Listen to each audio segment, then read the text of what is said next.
আসসালামু আলাইকুম, কেমন আছো সবাই? আমার আরেকটি লং ব্লগে তোমাদের সকলকে স্বাগত জানাই। আজ মঙ্গলবার আর এখন ঘড়িতে বাজে সকাল 8:30-এর মতো। আর আজ হচ্ছে আমাদের প্রথম দিনের জালসা, তো ভাবছি এখন যাব একটুখানি বাজার করতে। বলছি যাব বাজার করতে, কিন্তু তেমন কিছু বাজার করব না, কারণ আনা হয়েছে মাংস আর সেইটাই আজ রান্না করা হবে। আমি ঘুম থেকে ওঠার আগেই তো মা মামাকে দিয়ে মাংস নিয়ে চলে এসছে, আর এখন যাব একটুখানি দাদার সাথে বাজারে। মা বলছিল যদি টমেটো পাই তাহলে টমেটো নিতে হবে, যেহেতু আজ প্রথম দিনের জালসা, তো তোমাদেরকে তো সারাদিন সাথে রাখবো। তো চলো দেখতে থাকো কি করি। এরপরে বলতে বলতে তো বেরিয়ে পড়েছি বাজারের পথে। আর দাদাও তো ফোন করে বললো সেও নাকি যাবে বাজারে, তার জন্য তো আমি আর দাদা মিলে এবার যাচ্ছি বাজারে। চলো প্রথমে একটু বাজারে ঢুকি।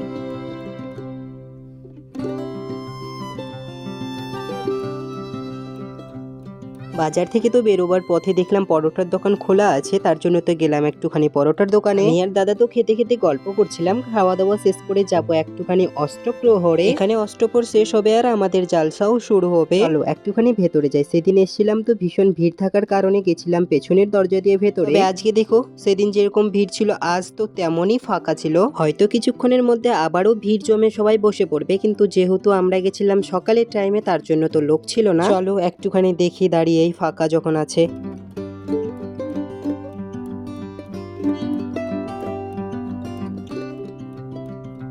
এবারে তো ধরেছি বের হওয়ার পথ। চলো এবার বাড়ি গিয়ে বাড়িতে কি হচ্ছে না হচ্ছে সেটাও তো দেখতে হবে, তাই না? এখান থেকে বেরিয়ে তো এবারে যাব মুদি দোকানে। তার আগে তোমরা এই দোকানগুলোকে দেখো। কালকে যখন রাত্রেবেলা এসেছিলাম তখন তো বেশ ভিড় ছিল এই জায়গাটায়, আর এখন তো পুরোপুরি ফাঁকা। তার সঙ্গে দোকানগুলোও তো সমস্ত বন্ধ। এবার এসে গেছি দোকানে, আর দেখছো মার্কেটটা পুরোপুরি ফাঁকা, কারণ তখন প্রায় 10:30টার মতো বেজে গেছে। চলো এবার বাড়ি যাওয়া যাক।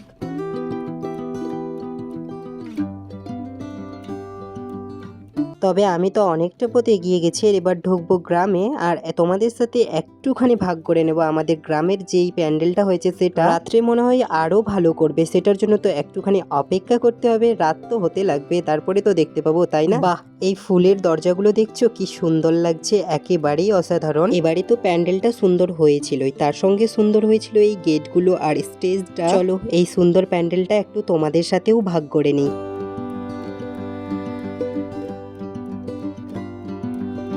তবে তো এখনো স্টেজের কাজটা বাকি আছে, স্টেজটাই তো ফুটবে প্যান্ডেলে, তাই না? এদিকে তো তোমাদের সাথে গল্প করতে করতে এসে তো পৌঁছে গেছি বাড়ি, কিন্তু দাদা তো আর বাড়িতে নামতে দিল না, সোজা নিয়ে চলে গেছে ওর বাড়িতেই। দাঁড়াও তোমাদের একটা জিনিস দেখাই। দেখছো বাড়ির পাশেই পুঁতে দিয়েছে ভুট্টো বীজ, আর কি সুন্দর গাছ বেরিয়েছে। বাড়ি থেকেই তো শুনতে পেলাম হয়তো পিছনের জমিতে গহম কাটছে, কিন্তু আমার ধারণাটা একেবারেই ভুল হয়নি, সত্যি সত্যি গহম কাটছে। একটু আগে যে দেখলে না হারভেস্টটা আসছিল, সেই হারভেস্টটাই তো এখানে গহম কাটছে। আর আগে তো মানুষ কত কষ্ট করে গহম কাটতো, আর কি জানো আগে যেমন মানুষ দিনের পর দিন কষ্ট করে গহম কাটতো, আর এখন তো এই বৈজ্ঞানিকের যুগে আর কষ্ট করতে হয় না, দিনের কাজ মিনিটেই শেষ করে ফেলছে। দাঁড়াও একটুখানি জুম করি, আরো ভালো দেখতে পাবে তোমরা। দেখো কি সুন্দর লাগছে, তাই না? কয়েক মিনিটেই তো পুরো জমিটা কেটে সাফ করে ফেলবে। আর পেছনে যে দেখতে পাচ্ছ না ওই সাদা করে অংশটা, সেটার মধ্যে তো একটা বক্স আছে, আর সেই বক্সটাতেই গমগুলো সঞ্চয় হয়। আর ওই যে দেখতে পাচ্ছ সাইডে একটা পাইপের মতো আছে, সেটা দিয়ে তো আবার গমগুলো বাইরে বের করে, আর বাইরে বের করে চাষির বাড়িতে ট্রাক্টরি করে দিয়ে আসে। চলো এবারে বাড়ি ফেরা যাক, অনেকক্ষণ ধরে দাঁড়িয়ে আছে এখানে। ফেরার পথে তো দাদা বললো সে নাকি একটা ছোট্টর মতো করে বাগান লাগিয়েছে, আর বাগানে তো বসিয়েছে কলা গাছ, লঙ্কা গাছ, সেটাই দেখাচ্ছে। দেখ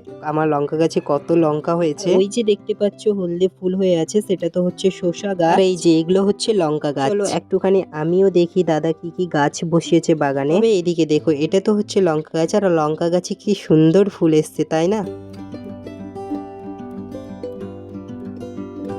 আর এই দেখো শসা গাছে তো একটা ছোট্টর মতো করে শসা হয়েছে, আর সেটা তো উকি মেরে আমাদেরকে দেখছে। গাছটাতে দেখো কত শসার ফুল হয়ে আছে, যদি সমস্ত ফুলের শসা ধরে তাহলে তো গাছটা শসার ভারেই ভেঙে পড়বে। তারপর তো বাগান থেকে বেরিয়ে একটুখানি গেলাম বাঁধের ওপরে, ওখান থেকে তো হয়ে আবারও আসলাম এই প্যান্ডেলে। আর প্যান্ডেলে এসে তো দেখলাম ডেকোরেশনের কাজ শুরু হয়ে গেছে। দেখো এবার মনে হচ্ছে সমস্ত প্যান্ডেলটা জীবন ফিরে পাবে। সব থেকে আকর্ষণীয় জায়গা হচ্ছে তো এই জায়গাটাই, কারণ এখানে তো বক্তা বসে বক্তব্য দিবে, আর এই জায়গাটা সুন্দর করে না সাজালে তাহলে কি হয়, ওই যে দূরে দেখতে পাচ্ছ ছোট ছোট হাট, সেটাও মনে হয় রাস্তায় দিবে। আর এই যে এই পুকুরটা দেখতে পাচ্ছ, এটা নিয়ে তো ভীষণ গল্প আছে, সেটাই তোমাদের সাথে একদিন একটা ব্লগে শেয়ার করবো। এবারে তো আমি যাব একটুখানি মামার বাড়ি, আর আমার মামার বাড়ি গ্রামে হওয়ায় তো আমি যখন ইচ্ছে তখন মামার বাড়ি চলে যাই। ওখান থেকে ফিরে এসে তো দেখি দুটো জাম্পিং বসেছে, দেখো এদিকে দাদাও উঠে পড়েছে মজা করার জন্য। আর এখন তো ঘড়িতে 12:30 মতো বাজে, আর আমি এখন এসছি বাড়ি। আর বাড়ি এসেই তো মায়ের বকানি শুরু হয়ে গেছে, কারণ আমি সকাল থেকে বেরিয়েছি কিচ্ছু খাইনি বলে। মা তো জানে না আমি দোকানে গিয়ে পরোটা খেয়ে নিয়েছি। এখন তো ঘড়িতে বাজে প্রায় 6:30 মতো, আর আমি ওই যে তখন বাড়ি এসেছি, বাড়ি থেকে একেবারেই বেরোইনি। আর এখন যাব একটুখানি বাইরে, আর লাইটগুলো যে লাগিয়েছিল সেটা তো মনে হয় এখন জ্বালিয়েই দিয়েছে। চলো একটুখানি দেখাই তোমাদেরকে।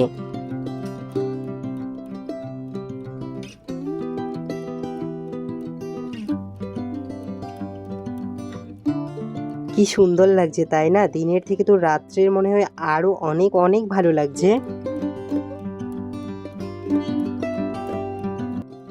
ঘড়ির কাঁটার সাথে সাথে মাসটাও চলে যাবে, দিনটাও চলে যাবে, তারিখটাও চলে যাবে, তবে স্মৃতি হয়ে রয়ে যাবে এই ভিডিওটাই। তবে তো ওখান থেকে বেরিয়ে আবারও গেলাম একটুখানি মার্কেটে। আর এখন ঘড়িতে তো ওই 8:30 কিংবা 9টার মতো বাজে, তাই দেখো ব্যস্ত রাস্তাও ফাঁকা হয়ে পড়েছে। আর আমি তো ভেবেছিলাম আমাদের গ্রামে হয়তো ভিড় হবে না, কিন্তু দেখছো কত ভিড় হয়েছে। কোনো কিছু অনুষ্ঠান আসবে আসবে পরিকল্পনাটাই ভালো, আর এলে তো চট করে পালিয়ে যাবে। চলো এবারে খাওয়া দাওয়া কমপ্লিট করে যাব একটুখানি জালসা শুনতে। যেহেতু আজ প্রথম দিনের জালসা, তো মনে হয় আজ অতটাও লোক হবে না। তো চলো ওখানে গিয়ে তোমাদেরকে একটুখানি দেখাই। তো চলো দেখাতে দেখাতে ব্লগটা শেষ করি। আর ব্লগটা কেমন লাগলো নিশ্চয়ই আমাকে কমেন্ট করে জানাবে, ভালো লাগলে একটা লাইক করে দেবে। সকলেই ভালো থাকবে, সুস্থ থাকবে, দেখা হবে খুব শিগগিরই পরবর্তী একটা ব্লগে। ততক্ষণের জন্য টাটা।